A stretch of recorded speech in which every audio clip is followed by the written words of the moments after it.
پیارے ساتھیو، میں اور ٹریزا بہت خوش ہیں کہ ایک بار پھر آپ ہمارے ساتھ ہیں۔ ہمیں خوشی ہے کہ ایک بار پھر ہم سب اکٹھے ہوئے تاکہ خدا کے کلام کی حکمت اور حوصلہ افزائی کی باتوں کو سیکھ سکیں، اور ہمیں اس چیز سے ہمیشہ خوشی ہوتی ہے کہ ہم خدا کے کلام کے وسیلہ آپ کے درمیان منادی کر سکیں۔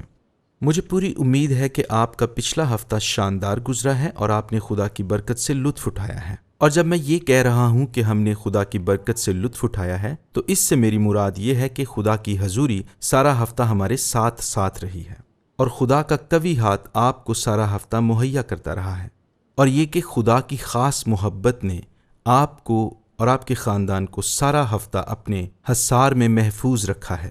اور ہمارے نزدیک یہ ایک برکت ہے کہ خدا آپ کو محفوظ رکھے اور مہیا کرتا رہے، اور ہم چاہتے ہیں کہ آپ اس بات کو جانیں کہ پچھلے ہفتے ہم نے ان تمام بہن بھائیوں کے لیے دعا کی ہے جو اس پروگرام کو دیکھتے ہیں۔ اس سے پہلے کہ ہم آج کے پیغام کا آغاز کریں، میں ٹریزا کو دعوت دوں گا کہ وہ آپ سب سے بات چیت کر سکیں۔ مسیح کے جلالی اور بابرکت نام میں آپ سب کو خوش آمدید کہتی ہوں۔ بہت اچھا لگ رہا ہے کہ آج ہم مسیح میں سب اکٹھے ہیں۔ خداوند آپ کو کثرت سے برکت دے۔ شکریہ، خدا کی تعریف ہو۔ اب آج میں کلام کے جس حصے کے متعلق آپ سے بات کروں گا، یہ وہ حصہ ہے جس نے میرے اندر ایک تحریک کو پیدا کیا ہوا ہے، اور ان آیات پر میں کافی عرصے سے غور کر رہا ہوں۔ تو جو موضوع میں آج آپ کے ساتھ شیئر کرنے والا ہوں وہ کچھ اس طرح سے ہے: مضبوطی سے کھڑے رہنا اگرچہ آپ تھکے ہوں۔ مضبوطی سے کھڑے رہنا۔ غلطیوں 6 باب اس کی 9ویں آیت کچھ اس طرح سے ہے، غور کیجئے گا، لکھا ہے کہ ہم نیک کام کرنے میں ہمت نہ ہاریں، کیونکہ اگر بے دل نہ ہوں گے، یہ الفاظ میرے ساتھ دہرائیں، بولیں، کیونکہ اگر بے دل نہ ہوں گے، شاباش، کیونکہ اگر بے دل نہ ہوں گے تو عین وقت پر کاٹیں گے۔ تو آپ نے دیکھا کہ اس میں ایک وعدہ ہے۔ خدا چاہتا ہے کہ ہم اس بات کو جانیں کہ اگر ہم بے دل نہ ہوں گے اور اگر ہم ہمت نہ ہاریں گے تو وقت پر فصل کاٹیں گے۔ خداوند کے نام کو جلال ملے۔ اور اگر اس آیت کو میں ایک اور طریقے سے بیان کروں تو اس کی وضاحت کچھ اس طریقے سے کی جا سکتی ہے، غور کریں، کہ کبھی بھی نہ ہمت ہاریں نہ بے دل ہوں اگر آپ اچھے بیج کو بو رہے ہیں، کیونکہ وہ وقت ضرور آنے والا ہے کہ جب آپ ایک اچھی فصل کاٹیں گے، اس بیج کی جسے آج آپ بو رہے ہیں۔ تو دوسروں کے لیے باعث برکت ہونے کا کوئی موقع ہاتھ سے نہ جانے دیں، خاص طور پر ان تمام بہن بھائیوں کے لیے جو ایمان میں آپ کے قریب ہیں، کیونکہ وہی آپ کا خاندان ہے۔ لہٰذا یاد رکھیں کہ خدا آپ کی حوصلہ افزائی کرنا چاہتا ہے۔ کیا کبھی ایسا ہوا ہے کہ آپ خود کو بہت تھکا ہوا محسوس کریں، جہاں آپ محسوس کریں کہ میرے میں تو اتنی بھی ہمت نہیں کہ اپنی آنکھ جھپک سکوں، بھائی میرے میں تو اتنی ہمت نہیں کہ ایک نوالا منہ تک لے کے جا سکوں۔ مجھے یاد پڑتا ہے کہ میری امی ایک بات کہا کرتی تھی کہ اس وقت میں تو پتھر ہو گئی ہوں۔ بھائی اس وقت تو مجھے معلوم نہیں تھا کہ وہ ایسا کیوں کہتی ہیں، لیکن آج پتہ چل گیا ہے کہ وہ بہت تھکی ہوتی تھیں۔ حقیقت یہ ہے کہ ہم میں سے اکثر اس ساری صورتحال سے گزرتے ہیں، خاص طور پر جب ہم خدا کے لیے کام کرتے ہیں تو ہم اکثر تھک جاتے ہیں۔ اس سے میری مراد ہرگز یہ نہیں کہ جب ہم خدا کے کلام کی منادی کر رہے ہوتے ہیں تو ہم اس وقت تھکتے ہیں، بلکہ میری مراد یہ ہے کہ جب ہم لوگوں کی خدمت خدا کے لیے کر رہے ہوتے ہیں تو اکثر تھک جاتے ہیں، اور ایسا کرتے ہوئے اکثر ایسا ہو جاتا ہے کہ ہم اکتاہٹ کا شکار ہو جاتے ہیں، یا پھر ہم اس کام سے نہایت افسردہ محسوس کرنا شروع کرتے ہیں۔ تو میرے دوست، اس ہفتے میں نے کچھ پڑھا ہے جو میں نے اس جگہ پر لکھا ہے، کچھ اس طرح سے ہے: میں جانتا ہوں خدا مجھ پر اتنا بوجھ نہیں ڈالے گا جو میری برداشت سے زیادہ ہو، لیکن مجھے لگتا ہے کہ شاید اسے مجھ پر زیادہ بھروسہ نہیں تھا۔ کیا آپ بھی ایسا محسوس کرتے ہیں؟ ہاں، مجھے لگتا ہے، کیونکہ آپ میرے ہی جیسے ہیں۔ دیکھیں، اس بات کو سمجھے کہ جو رستہ بھلائی کا رستہ ہوتا ہے وہ رستہ مشکل ہوتا ہے، اور اس میں آپ کو مسائل درپیش ہوتے ہیں۔ اچھا کام کرنے کی آپ کی خواہش کو اکثر دوسرے لوگ سمجھ نہیں پاتے۔ مجھے یاد ہے کہ جب میں دوسرے لوگوں کی مدد کرنے کی کوشش کر رہا ہوتا ہوں تو اکثر دوسرے لوگ اس بات کو نہیں سمجھ پا رہے ہوتے۔ تو لوگ مجھ سے کہتے ہیں کہ آپ ان کی مدد کیوں کر رہے ہیں؟ آپ ان کے حالات بالکل تبدیل نہیں کر سکتے۔ دوسرے لفظوں میں کہ آپ ان کے لیے کچھ نہ کریں۔ بھائی میں ایسا نہیں کر سکتا، مجھے ان کے لیے رخنہ میں کھڑا ہونا ہے، مجھے ان کے لیے قدم بڑھانا ہے، اور مجھے لگتا ہے کہ کسی بھی طریقے سے مجھے ان کی مدد کرنا ہے۔ بدقسمتی یہ ہے کہ اکثر اوقات مہربانی کو دوسرے لوگ غلط سمجھتے ہیں۔ حتیٰ کہ آپ کی مہربانی کو کچھ لوگ غلط استعمال کرتے ہیں۔ ایک دفعہ ایسا ہوا، میں نے ایک نوجوان کو پیسے دیے۔ ایسا لگتا تھا کہ اس کے پاس گھر نہیں اور مجھے اس کے لیے دکھ محسوس ہو رہا تھا، اور جہاں تک مجھے یاد ہے شاید میں نے اس نوجوان کی مدد کرنے کے لیے اسے $20 دیے تھے، اور جب میں نے اس نوجوان کو پیسے دیے تو اس کے بعد میں نے اس نوجوان پر مزید کوئی توجہ نہیں دی۔ کچھ ہی دیر گزری تھی کہ ایک آدمی میرے پاس آیا اور اس نے مجھ سے کہا، پاسٹر صاحب، کیا آپ کو معلوم ہے کہ جس شخص کو آپ نے پیسے دیے ہیں وہ شراب خانے چلا گیا تھا؟ میں نے اس سے کہا، ہو سکتا ہے، آپ ٹھیک کہہ رہے ہیں۔ میں جانتا ہوں کہ میرے پاس ایک موقع آیا تھا کہ میں کسی کی زندگی کو بابرکت کروں، اور میں نے تو سچے دل سے یہ بیج بویا ہے، اور جس کا دل خالص ہے اس کے نزدیک سب کچھ خالص ہوتا ہے۔ سو میں آپ کو بتانا چاہتا ہوں کہ اگر لوگ آپ کی اچھی نیت کو نہ بھی سمجھ پائیں تو بھی ہمارے لیے بہت اہم ہے کہ ہم دوسروں کے ساتھ بھلائی کریں، اور ہو سکتا ہے کہ لوگ آپ کی بھلائی کی نیت کو اور آپ کے اچھے عمل کو نہ سمجھ پائیں تو بھی آپ اپنے بھلائی کے عمل کو جاری رکھیں۔ بعض اوقات لوگ سمجھتے ہیں کہ آپ کی رویا بہت بڑی ہے اور وہ آپ کی رویا کو صرف اور صرف ایک خیال ہی سمجھتے ہیں، تو بھی وہ لوگ جو خدا کی خدمت میں ہیں، وہ تمام بھائی اور وہ تمام بہنیں جو خدا کے حقیقی خادم ہیں اور خدمت میں مصروف عمل ہیں، ان کے اندر تو لازمی طور پر عزم ہونا چاہیے کہ وہ ہمیشہ خدا کی الہی رویا کے تابع رہیں گے۔ آپ جانتے ہیں کہ خدا آپ کی زندگی میں موقعوں کو بھیجتا ہے، تو آپ کو یہ کرنا ہے کہ جو موقع خدا آپ کی زندگی میں بھیجے ان موقعوں سے فائدہ اٹھاتے ہوئے آپ دوسروں کی زندگی میں بیج بوئیں۔ یاد رکھیں، ہمیں اس بات کو سمجھنا ہے کہ ہمیں اپنی زندگی کو اصولوں کے تحت گزارنا ہے، نہ کہ اپنی خواہشات کے تحت۔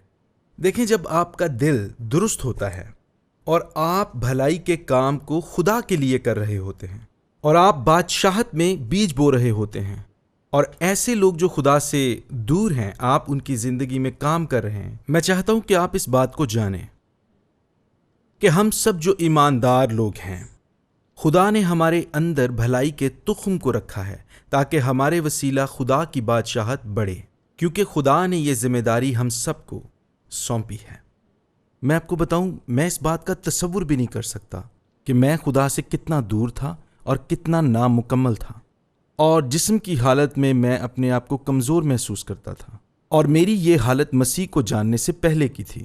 لیکن جب میں نے مسیح کو جان لیا اور اس کی قدرت کو پہچان لیا، اور جیسے جیسے مجھے یسوع مسیح کی حوصلہ افزائی ملتی رہی، میرے اندر امید بنی، اور میرے اندر یہ احساس پیدا ہوا کہ جس دنیا میں میں رہتا ہوں میں اس کا قرض دار ہوں، اور خدا جس بھی شخص کو میری زندگی میں بھیجتا ہے مجھ پر فرض ہے کہ میں اس کی مدد کروں۔ اب مجھے صرف اور صرف بھلائی کرنی ہے، بھلائی کے کام، کیونکہ بھلائی کے کام کرنے ہی کو خدا نے مجھے بلایا ہے، اور اسی سبب سے خدا آج کے دن تک بھی میری زندگی میں متحرک ہے۔ اب کیا ایسا ہو سکتا ہے کہ میں ایک بار آپ کے لیے غلطیوں 6:9 آیت کو دوبارہ سے آسان بنا کر پیش کروں کہ جب موسم ہو تو اچھا بیج بوتے رہیں، کیونکہ وقت آئے گا کہ جو بیج آپ نے بوئے ہوں گے آپ اس کی فصل کاٹیں گے۔ ذرا رکیں، میری بات سنیں۔ یہ بات جو بھی کہی ہے اس میں گہرا مکاشفہ ہے، ایک گہرا مکاشفہ۔ دیکھیں، دشمن آپ کے تعاقب میں ہے اور آپ کی پیداوار چھیننا چاہتا ہے، اور دشمن کی حکمت عملی یہ ہے کہ وہ آپ کو مصروف کرے۔ اس کی کوشش ہوگی کہ آپ اصل بیج کو نہ بوئیں بلکہ ارد گرد کی مختلف سرگرمیوں میں اپنے آپ کو مصروف رکھیں، اور اس طرح وہ آپ کو حقیقی بیج بونے سے باز رکھے، کیونکہ حقیقت میں اس کی صرف یہ کوشش ہے کہ آپ کی فصل کو چھین لے۔ مجھے آپ کے بارے میں معلوم نہیں، لیکن میں بہت پرعزم ہوں اس بات کے لیے کہ وہ مکار دشمن میری فصل کو چرا نہ پائے گا۔ مجھے امید ہے ٹریزا کہ آپ اس بات سے متفق ہیں کہ خدا نے ہمیں اسی وقت کے لیے کھڑا کیا ہے۔ یہ حادثاتی طور پہ نہیں ہوا کہ ہم سال 2020 میں رہ رہے ہیں، اور یہ مشکل ترین سالوں میں سے ایک سال ہے۔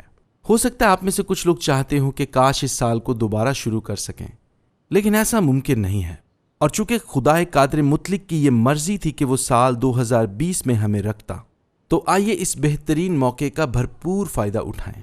آئیے دوسرے لوگوں کی زندگی کو بہتر بنانا شروع کریں، اور جب ہم دوسروں کی زندگی کو بہتر بنانا شروع کریں گے تو ہم کیا دیکھیں گے؟ ہم ایک بہترین فصل کو تیار ہوتا دیکھیں گے۔ مجھے یہ پسند ہے۔ اب آئیے آگے بڑھیں اور سیکھتے ہیں کہ دشمن کس طرح سے ہماری فصل چراتا ہے۔ نمبر 1، وہ آپ کو تھکانے کی کوشش کرتا ہے۔ وہ کوشش کرتا ہے کہ آپ کے ارد گرد بہت ساری آزمائشیں رکھ دے۔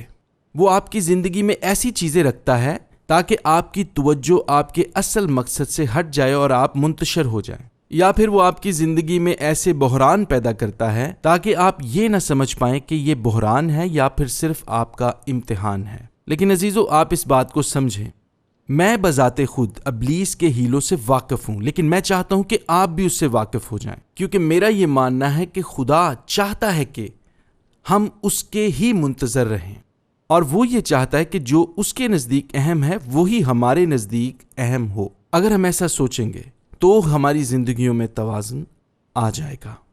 خدا آپ کی زندگی میں توازن چاہتا ہے۔ وہ ہرگز یہ نہیں چاہتا کہ آپ اپنے جذبات کی رو میں بہتے چلے جائیں اور آپ اپنی زندگی کے اصل مقصد سے ہٹ کر فضول چیزوں میں پڑ کر تھک جائیں۔ وہ ایسا نہیں چاہتا۔ لہٰذا یہ بات ہمارے لیے اہم ہے کہ ہم خود کو ہر طرح کی آزمائش سے اور ہر طرح کی گمراہی سے دور رکھیں اور اپنے آپ کو اپنے مقصد سے جوڑے رکھیں تاکہ ہم خدا کے لیے اچھی فصل کو پیدا کریں۔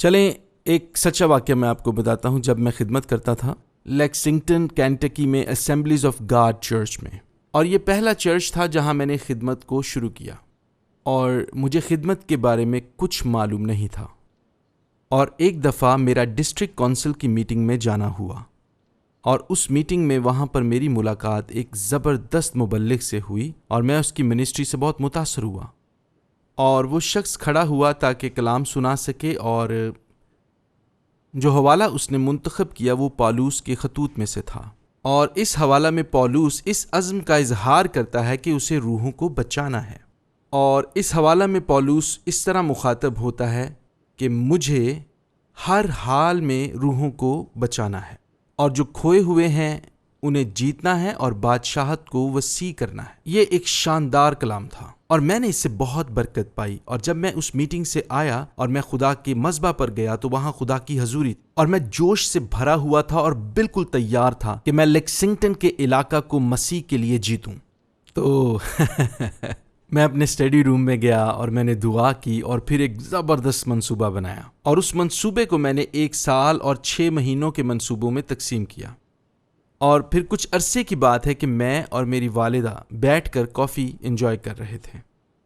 میری والدہ ایک خاموش طبیعت خاتون ہیں، لیکن وہ بہت گہرا سوچتی ہیں، اور انہوں نے اپنی جوانی کے تمام ایام میں خداوند کی خدمت کی ہے۔ وہ خدا کے ساتھ وفادار رہیں، لہٰذا جب وہ بولیں میں نے انہیں سنا، لہٰذا میں وہاں گیا۔ میں نے ان کے ساتھ بیٹھ کر کافی پی اور ان کو اپنے تمام منصوبوں سے آگاہ کیا، اور میں نے انہیں بتایا کہ میں بہت پرجوش ہوں، اور اس کے ساتھ ساتھ میں نے ان کو اپنے منصوبے کی تمام تفصیلات بتائیں۔ انہوں نے خاموشی سے سب کچھ سنا، اور سب کچھ سننے کے بعد انہوں نے یہ کہا کہ خدا رہنمائی کرتا ہے لیکن دشمن صرف دکھاوا کرتا ہے۔ میں نے کہا اس سے آپ کی کیا مراد ہے؟ کیونکہ کئی دفعہ لوگ آپ کے سامنے ادھوری بات رکھتے ہیں تاکہ آپ اس پر سوچ سکیں، لہٰذا امی نے بات کو جاری رکھا۔ انہوں نے کہا یاد رکھو جو یسوع نے کہا، غور کریں، میرا جوا ملائم ہے اور میرا بوجھ ہلکا۔ مطلب میں آپ کو کیا بتانا چاہ رہا ہوں؟ میں یہ آپ کو بتانا چاہتا ہوں کہ کئی دفعہ چیزیں ترتیب میں نہیں ہوتی، ہم اپنی استطاعت سے زیادہ پھل لانے کی کوشش کرتے ہیں۔ کیا آپ نے کبھی جوا دیکھا ہے؟ اسے 2 بیلوں کے اوپر رکھا جاتا ہے تاکہ دونوں بیلوں پر وزن ایک جیسا ہو جائے، اور ہمیں اس بات کو یاد رکھنا ہے کہ ہم خدمت کے میدان میں تنہا نہیں ہیں۔ ایسا نہیں ہے کہ یسوع ہمیں چھوڑ چکا ہے، ایسا بالکل نہیں، وہ آج بھی آپ کا ساتھی ہے۔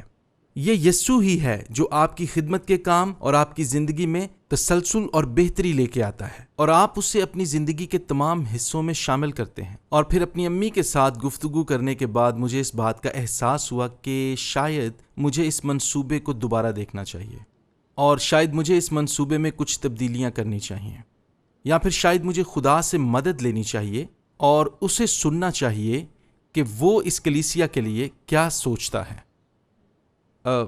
سب سے پہلے تو میں آپ کو یہ بتانا چاہتا ہوں کہ مجھے اپنی امی کی تھیولوجی بہت پسند ہے۔ وہ مجھے سیدھا رکھتی ہے۔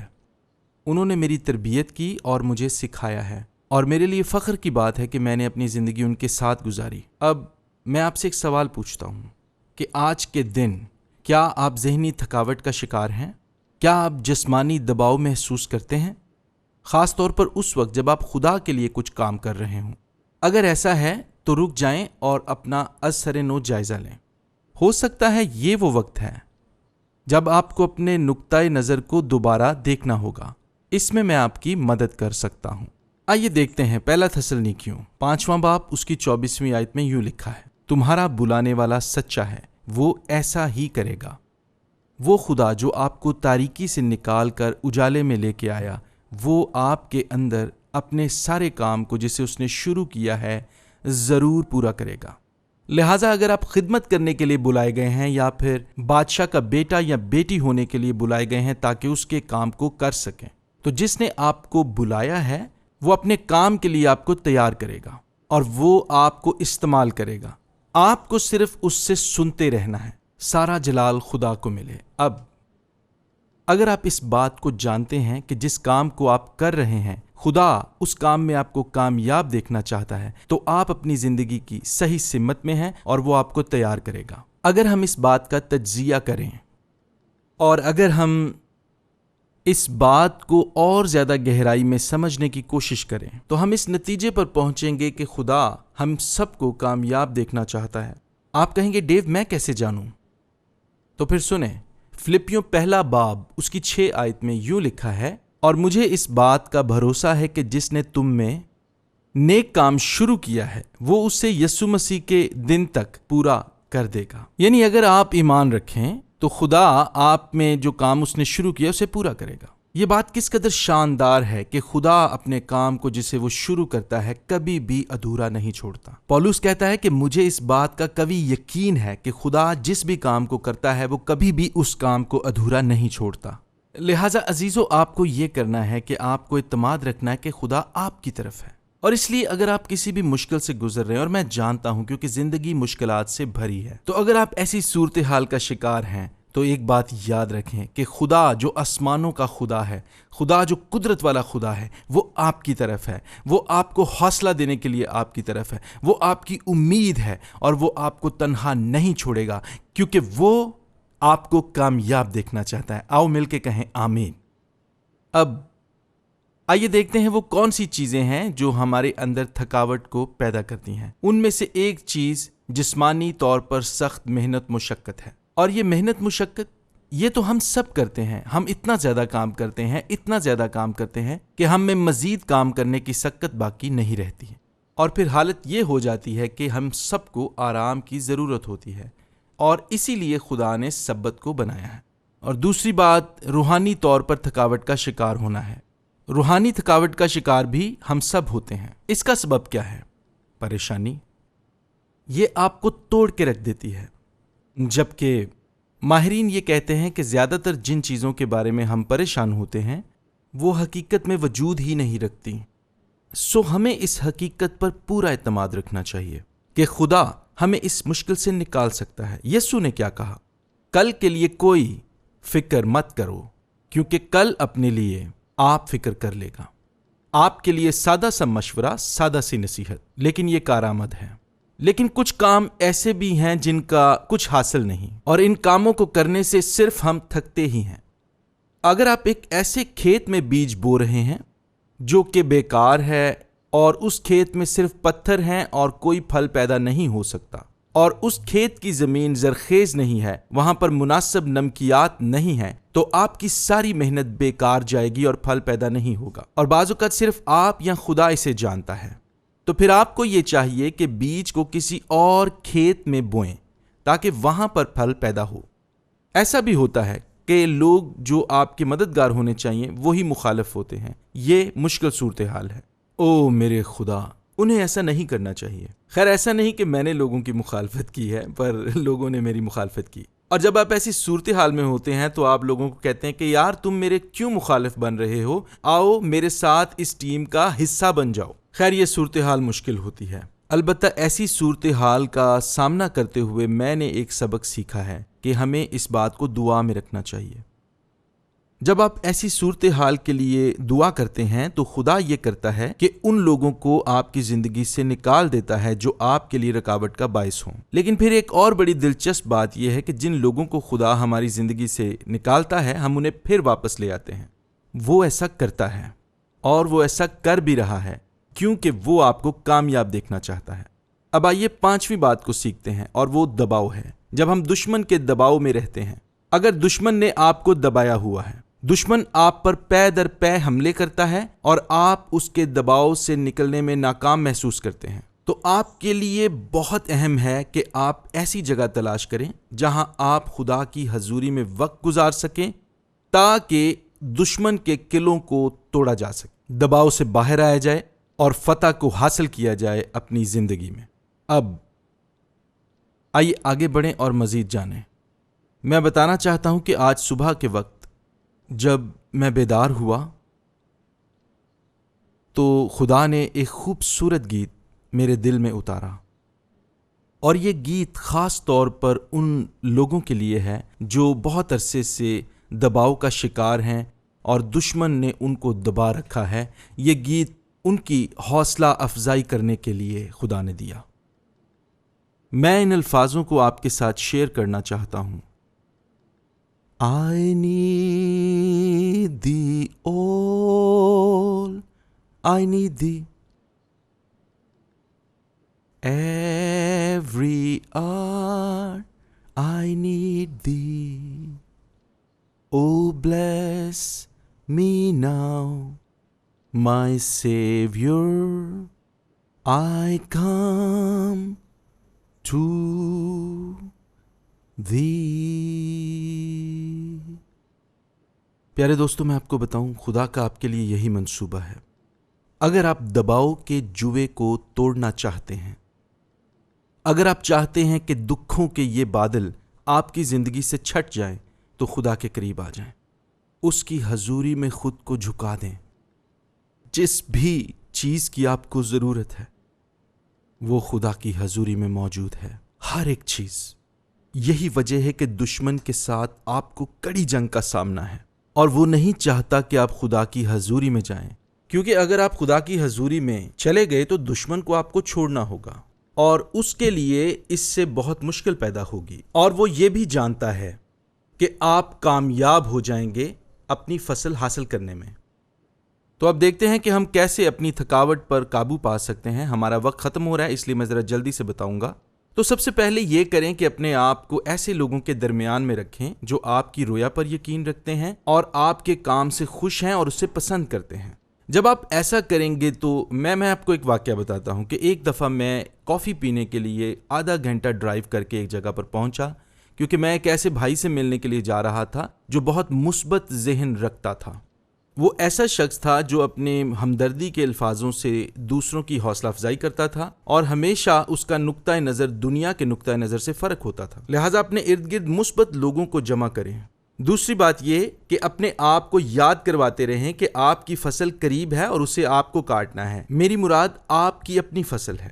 تیسری بات، دعا اور پرستش میں ٹھہریں۔ جب کبھی آپ محسوس کریں کہ آپ روحانی طور پر یا پھر جسمانی طور پر تھک گئے ہیں تو اپنے ہاتھوں کو آسمان کی طرف بلند کرنے میں دیر نہ کریں۔ خلوت میں جا کر خدا کے ساتھ وقت گزاریں، خدا کی حضوری میں پرستش اور حمد و ثنا کے گیت گائیں اور خدا کی حضوری میں خود کو انڈیل دیں۔ اور ہمیشہ یاد رکھیں کہ پرستش و حمد و ثنا وہ محرکات ہیں جن کے وسیلے آپ جوؤں کو توڑتے ہیں۔ چوتھی بات، خود کو طرح طرح کی آزمائشوں سے بچا کر رکھیں، آزمائشیں جو آپ کو آپ کے مقصد سے دور کر دیتی ہیں ان سے، اور اگر آپ ایسا کریں گے تو آپ اپنے مقصد سے ہرگز نہیں ہٹیں گے۔ آپ کہیں گے اس سے کیا مراد ہے؟ بھائی میں یہ کہنا چاہ رہا ہوں کہ اگر آپ زیادہ عرصہ تک تھکے رہیں گے تو آپ ایک ایسی صورتحال کا شکار ہو جائیں گے جسے بے چارگی کہتے ہیں۔ تو یاد رکھیے یہ صورتحال روحانی طور پر آپ کے لیے بہت خطرناک ہے۔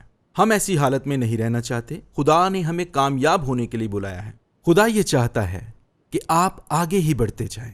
اب یہ ایک اور بات ہے جو میں آپ کو بتانے والا ہوں۔ میں نے پہلے کبھی اس بات پر اس طور سے نہیں سوچا تھا۔ ہمیشہ مضبوط تعلیم کے ساتھ جڑے رہیں۔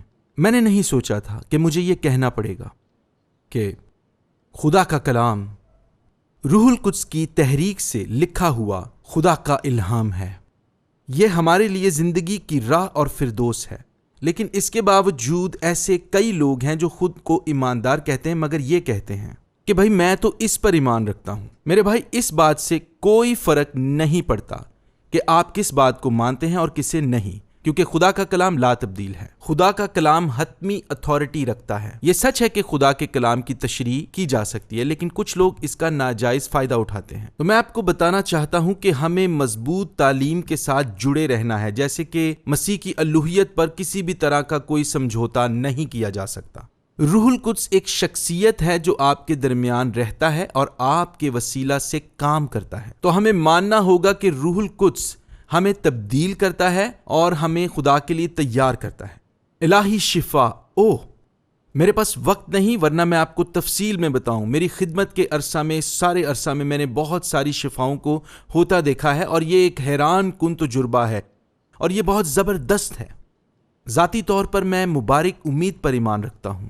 میں ایمان رکھتا ہوں کہ ایک دن نرسنگا پھونکا جائے گا اور جو مسیح میں موئے ہیں وہ جی اٹھیں گے۔ یہ مضبوط تعلیم ہے جس کی ہمیں ضرورت ہے تاکہ ہم آگے بڑھتے رہیں۔ اب میں ان الفاظوں کے ساتھ آج کے پیغام کو ختم کرتا ہوں۔ نہمیہ کی کتاب کے مطابق جب اسرائیل کو بحال کرنے کا وقت آیا، یہ وہ وقت تھا جب اسرائیل کے لوگوں نے یہ فیصلہ کیا کہ وہ تمام جھوٹے خداؤں اور معبودوں کو چھوڑیں گے اور زندہ خدا کی طرف واپس لوٹیں گے جو ابدی خدا ہے۔ تو اس وقت اسرائیل میں جتنے کاہن تھے اور فقیہ تھے وہ سب اکٹھا ہوئے اور انہوں نے خدا کے کلام کی بات کرنا شروع کی، یعنی شریعت کی۔ اور جب وہ وقت آیا کہ کاہنوں نے شریعت کی کتاب کو لوگوں کے سامنے پڑھا، اور یہ واقعہ نہمیہ کی کتاب 8 باب 9 آیت میں درج ہے، اور نہمیہ جو حاکم تھا اور عزرا کاہن اور فقیہ نے اور ان لاویوں نے جو لوگوں کو سکھا رہے تھے کہا، آج کا دن خداوند تمہارے خدا کے لیے مقدس ہے۔ غور کریں، آگے یوں لکھا ہے، نہ غم کرو نہ رو، کیونکہ سب لوگ شریعت کی باتیں سن کر رونے لگے تھے۔ انہوں نے کہا، ہم اس کلام سے معمور ہو گئے، ہمیں کیسے معلوم پڑتا ہے؟ وجہ یہ تھی کہ اس سے پہلے وہ شریعت سے بہت عرصہ دور رہے تھے۔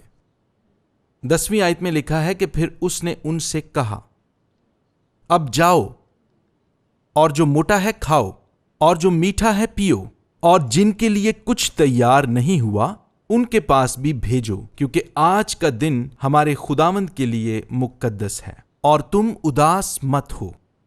لکھا ہے، کیونکہ خداوند کی شادمانی تمہاری پناہ گاہ ہے۔ کیا آپ نے سنا؟ میں یہ کہہ رہا ہوں کہ کئی دفعہ آپ کو ایسے لوگوں کے ساتھ ہونا چاہیے جو آپ کو خوش کر سکیں۔ کچھ ایسے لوگ جو خوشی سے بھرپور ہیں اور جو اپنی موجودگی سے آپ کو خوش کر سکیں، جن کی خوشی کا پیمانہ ہمیشہ لبریز ہوتا ہے۔ تو جب آپ ان کے پاس جاتے ہیں تو وہ آپ کے اندر بھی خوشی کا سامان بھر دیتے ہیں، اور اسی کی آپ کو ضرورت ہے۔ لہٰذا ایسا نہ کریں کہ خود کو غیر ضروری چیزوں اور معاملات سے ہمیشہ بھرے رکھیں، بلکہ اپنے لیے وقت نکالیں اور خداوند کی شادمانی کو اپنے اندر سے ہمیشہ ہمیشہ چھلکتے رہنے دیں۔ میں اس کو ختم کرتا ہوں۔ اگر میں آپ سے پوچھوں، آپ استقامت کو کیسے بیان کریں گے؟ خیر، میں اسے ایسے بیان کروں گا کہ میں نے خود کو مسیح کے لیے مخصوص کیا، سادہ طور پر، اور میں اپنی زندگی میں اچھا بیج بوتا رہوں گا تاکہ فصل کاٹ سکوں۔ خیر، ہو سکتا ہے آج کوئی بھائی یا بہن اس نشریات کو دیکھ یا سن رہا ہے اور آپ کا شریک حیات ایک غیر ایماندار ہے، اور وہ غیر ایماندار آپ کے ایمان کا مذاق اڑاتا ہے اور وہ آپ کو بہت پریشان کرتا ہے۔ اور میں سمجھ سکتا ہوں کہ آپ کے لیے اس صورتحال سے پریشان ہونا ممکن ہے، مجھے معلوم ہے، اور ہو سکتا ہے آپ کا جوان بیٹا یا بیٹی خدا سے بہت دور چلے گئے ہیں، اور اگرچہ آپ ان کے سامنے راست بازی کی زندگی بسر کر رہے ہیں، اس کے باوجود وہ خدا کے لیے بھوکے یا پیاسے نہیں ہیں، اور انہوں نے آپ کی زندگی کو اجیرن کر دیا ہے۔ لیکن میں چاہتا ہوں کہ آپ جانیں کہ خدا آپ کی طرف ہے ہمیشہ تک۔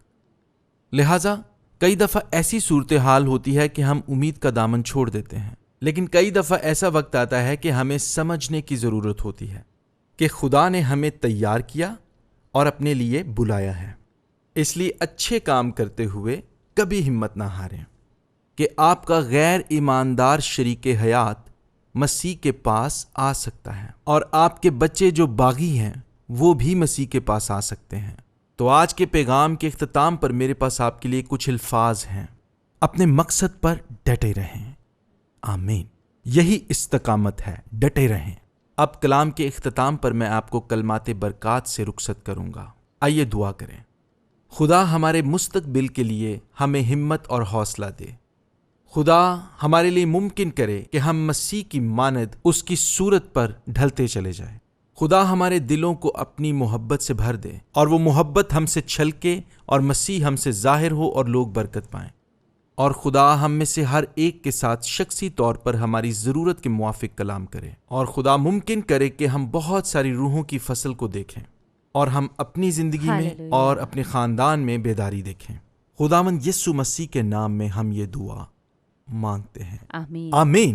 خدا کے فضل سے آپ سے پھر ملاقات ہوگی۔ خداوند آپ کو برکت دے۔ ہم سے رابطہ رکھیے گا۔ اب اجازت دیجیے۔